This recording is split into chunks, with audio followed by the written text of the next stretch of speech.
अभिलाषा Hindi academy में सभी विद्यार्थियों का एक बार फिर से अभिवादन। हम देख रहे थे चैप्टर वाइज प्रैक्टिस सेट। अभी तक हम लोग हिंदी साहित्य का इतिहास, आदिकाल, भक्तिकाल, रीतिकाल देख चुके हैं। हिंदी गद्य की विविध विधाएं देख चुके हैं। अभी हम भारतीय और पाश्चात्य काव्य शास्त्र का अध्ययन करेंगे और इस क्रम में हम देखते हैं भारतीय काव्य शास्त्र।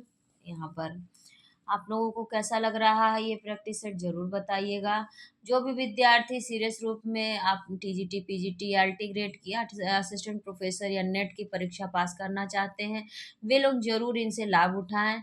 जो भी आपके दोस्त हों, जो लोग इसकी तैयारी कर रहे हों हिंदी विषय को लेकर के, उन तक इस वीडियो को ज़रूर पहुंचाने में सहायता करिए। पहली बार चैनल पर आए हैं या अभी तक चैनल को सब्सक्राइब नहीं किया तो ज़रूर सब्सक्राइब कर लें। कोई प्रश्न हो या कोई सुझाव तो कमेंट सेक्शन में ज़रूर दें। तो चलिए बिना देर किए शुरू करते हैं भारतीय काव्य शास्त्र पे महत्वपूर्ण प्रश्नोत्तर।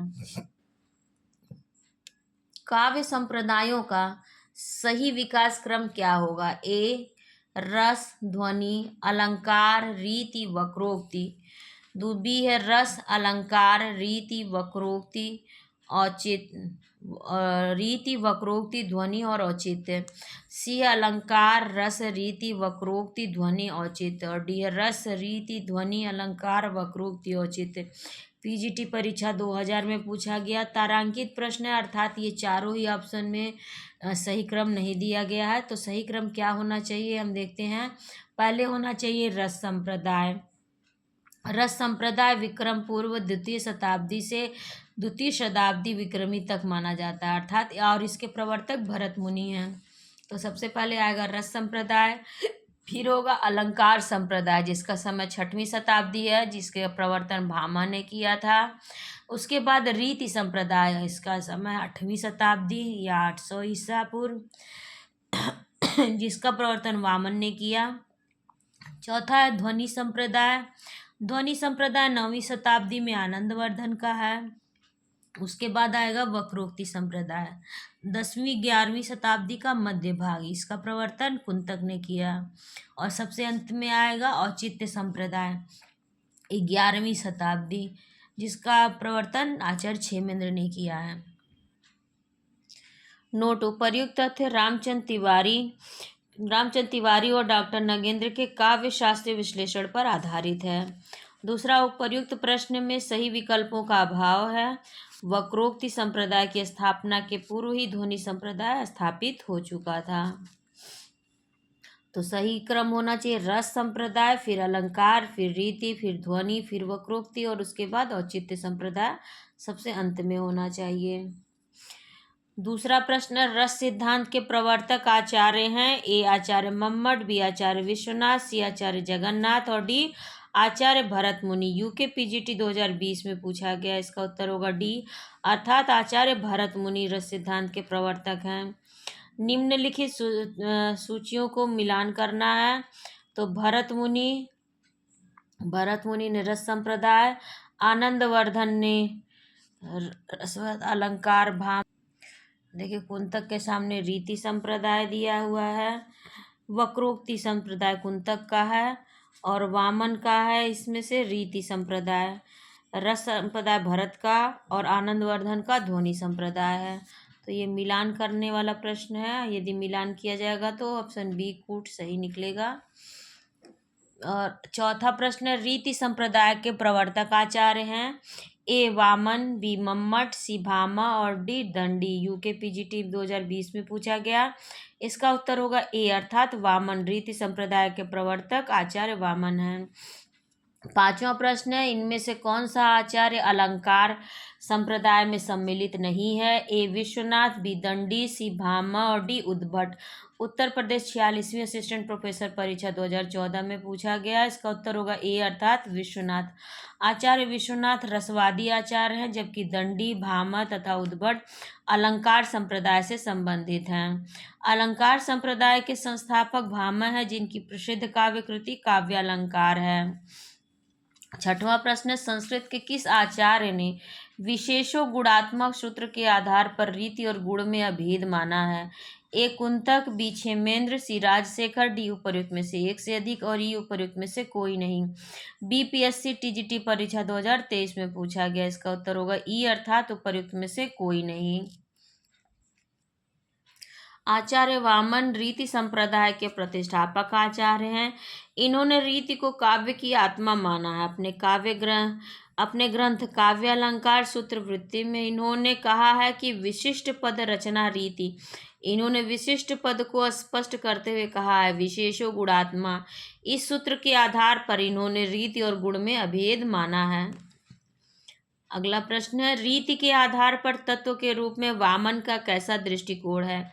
ए विशुद्ध सौंदर्यवादी, बी विशुद्ध शिल्पवादी, सी विशुद्ध कथ्यवादी और डी विशुद्ध रसवादी। उत्तर प्रदेश 50वीं असिस्टेंट प्रोफेसर परीक्षा 2021 में पूछा गया।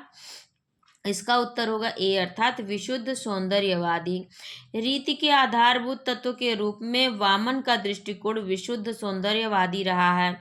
वामन के अनुसार रीतिरात्मा काव्य से विशिष्ट पद रचना रीति और काव्य शोभाया कर्तारो धर्मा गुणा।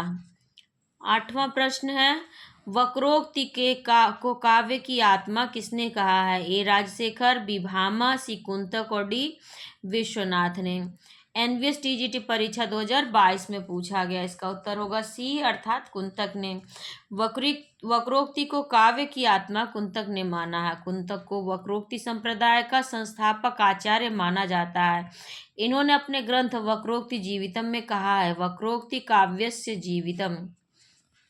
9वां प्रश्न है, अधोलिखित आचार्यों को उनके काल क्रमानुसार आरोही क्रम में लगाना है। तो ए दंडी, वामन, मम्मट, विश्वनाथ। तो हम देखते हैं दंडी का समय है इसमें 7वीं शताब्दी, वामन का समय 8वीं, मम्मट का 11वीं, विश्वनाथ का 14वीं तथा जगन्नाथ का 17वीं शताब्दी है।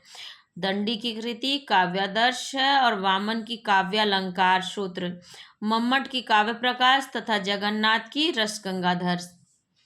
तो पहला ऑप्शन ही सही है। दंडी 7वीं शताब्दी, वामन 8वीं, मम्मट 11वीं, विश्वनाथ 14वीं, जगन्नाथ 17वीं तथा दंडी की कृति काव्यादर्श, वामन की काव्यालंकार सूत्र, मम्मट की काव्य प्रकाश और जगन्नाथ की कृति रसगंगाधर है। 10वां प्रश्न, काव्य का सर्वस्व कहा गया है। ए ध्वनि को, बी अलंकार को, सी वक्रोक्ति को, डी रीति को। तो ध्वनि काव्य का सर्वस्व कहा गया अलंकारों को। अलंकारवादियों ने अलंकार को काव्य का सर्वस्व कहा है। भामा ने अपने काव्य अलंकार नामक ग्रंथ में केवल अलंकार को ही काव्य की आत्मा सिद्ध करते हुए उसका विस्तृत विवेचन किया है। भामा के उपरांत दंडी, उद्भट और रुद्रट ने अलंकार विवेचना को और भी अधिक पुष्ट और विस्तृत किया है। 11वां प्रश्न है, काव्य हेतु संबंधी प्रस्तुत पंक्तियों के रचयिता हैं। शक्तिर निपुणता लोक शास्त्र काव्यधावेक्षणात् काव्यज्ञ शिक्षयाभ्यास इति हेतुत भवेद। ए कुंतक, बी आनंदवर्धन, सी मम्मट और D Vishwanath. Uttar Pradesh 46वीं assistant professor परीक्षा 2014 में पूछा गया। इसका उत्तर होगा सी अर्थात मम्मट ने। काव्य हेतु संबंधी उपर्युक्त पंक्तियां मम्मट द्वारा रचित हैं। मम्मट मूलतः ध्वनिवादी आचार्य हैं। काव्य प्रकाश मम्मट की प्रमुख रचना है जो परवर्ती साहित्यकारों के लिए उपजीव्य ग्रंथ है। 12वां प्रश्न, संगत युग्म का चयन कीजिए। ए काव्य प्रकाश आनंदवर्धन, बी काव्यादर्श भामा, सी काव्यालंकार सूत्र वामन और डी काव्यालंकार दंडी। उत्तर प्रदेश 46वीं असिस्टेंट प्रोफेसर परीक्षा 2014 में पूछा गया। इसका उत्तर होगा सी अर्थात काव्यालंकार सूत्र। उपर्युक्त सभी युग्मों में विकल्प सी अर्थात काव्यालंकार सूत्र वामन की रचना है, सुमेलित है, जबकि अन्य ग्रंथों का सुमेलन इस प्रकार है। काव्य प्रकाश मम्मट, काव्यादर्श दंडी और काव्यालंकार भामा। 13वां प्रश्न, अदोषो सगुणो सालंकारो च शब्दार्थो काव्यम। यह इनमें से किस आचार्य का दिया हुआ काव्य लक्षण है? ए वामन, बी भामा, सी हेमचंद और डी कुंतक। यूके पीजीटी 2020 में पूछा गया। इसका उत्तर होगा सी अर्थात हेमचंद्र। आचार्य हेमचंद्र ने अपने ग्रंथ काव्यानुशासन में काव्य लक्षण को परिभाषित करते हुए कहते हैं कि अदोषो सगुणो सालंकारो च शब्दार्थो काव्यम, अर्थात दोषों से रहित गुण व अलंकारों से युक्त शब्द काव्य है। 14वां प्रश्न, नहीं एषादृते कश्चिदर्थ प्रवर्तते, किसका कथन है? ए आचार्य विश्वनाथ, बी दंडी, सी मम्मट और डी भरत मुनि। यूके पीजीटी 2020 में पूछा गया। इसका उत्तर होगा डी, अर्थात भरत मुनि ने कहा है। भरत मुनि का कथन है कि ना ही रसादृते कश्चिदर्थ प्रवर्तते, अर्थात रस के बिना नाटक का कोई अंग प्रवृत्त नहीं हो सकता। यह कथन इन्होंने अपने प्रसिद्ध ग्रंथ नाट्य शास्त्र में कहा है।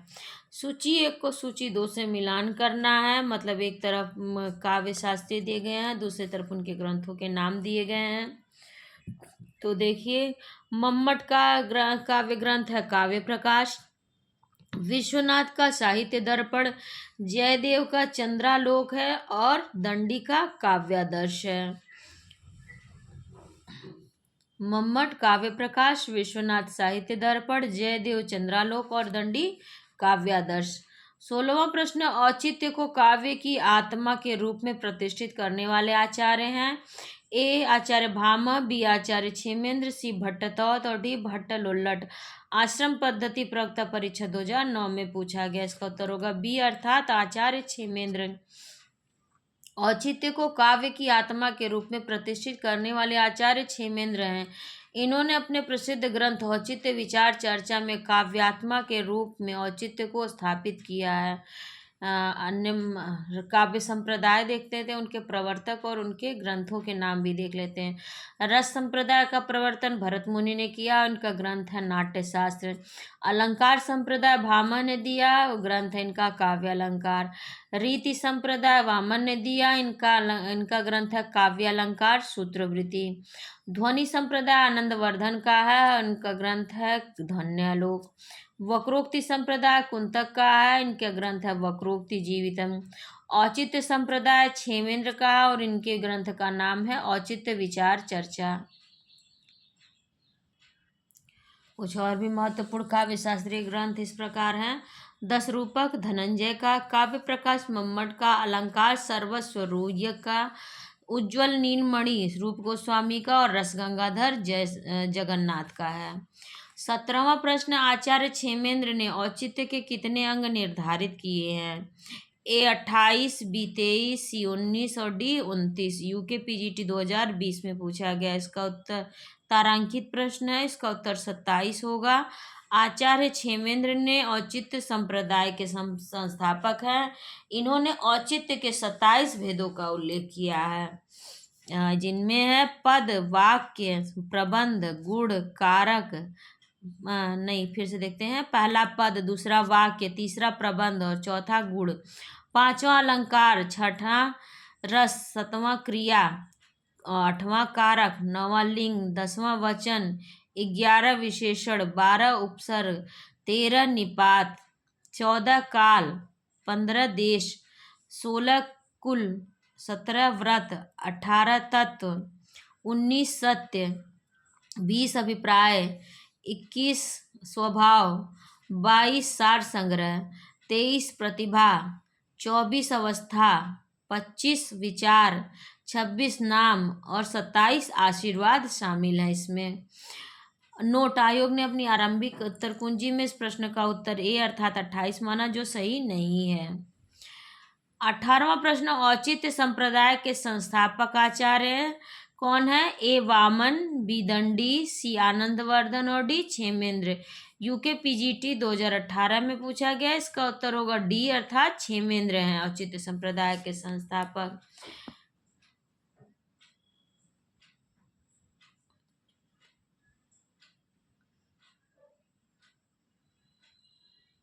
ध्वनि को काव्य की आत्मा मानकर ध्वनि संप्रदाय का प्रतिपादन किसने किया? ए दंडी, बी मम्मट, सी विश्वनाथ और डी आनंदवर्धन। पीजीटी 2011 में पूछा गया। इसका उत्तर होगा डी, अर्थात आनंदवर्धन ने। आचार्य आनंदवर्धन को ध्वनि को काव्य की आत्मा मानकर ध्वनि संप्रदाय का प्रतिपादन करते हैं। ध्वनि संप्रदाय के प्रवर्तक आनंदवर्धन है। मिसप्रिंटिंग से वहाँ वामन छपा हुआ है, जबकि वो आनंदवर्धन है। इनका समय 9वीं शताब्दी के आचार्य माने जाते हैं। इन्होंने अपने ग्रंथ ध्वन्यालोक में ध्वनि का व्यवस्थित, व्यापक और स्पष्ट वर्णन किया है। ध्वनि संप्रदाय के समर्थक आचार्यों में से हैं महत्वपूर्ण अभिनव गुप्त, मम्मट, विश्वनाथ, पंडितराज जगन्नाथ तथा भोजराज। ध्वनि संप्रदाय के संस्थापक आचार्य आनंदवर्धन हैं। आनंदवर्धन के काव्य में के विशिष्ट तत्व के रूप में ध्वनि शब्द का सर्वप्रथम प्रयोग किया गया है। ध्वनि के प्रमुख भेद हैं लक्षणा मूला या अविच्छित वाच्य ध्वनि, अभिधा मूला ध्वनि और अलंकार ध्वनि, वस्तु ध्वनि और रस ध्वनि। इस प्रश्न पत्र को अब मैं यहीं पर रोकती हूँ। इसके आगे के प्रश्न हम इसकी अगली कक्षा में देखेंगे। तब तक आप सभी से रिक्वेस्ट है, पहली बार चैनल पर आए हैं या अभी तक चैनल को सब्सक्राइब नहीं किया तो ज़रूर सब्सक्राइब कर लें। कोई प्रश्न हो या कोई सुझाव तो कमेंट सेक्शन में ज़रूर दें। प्लीज़ लाइक, शेयर और कमेंट करना ना भूलें और प्लीज़ सब्सक्राइब भी ज़रूर कर लें। धन्यवाद आप सभी का।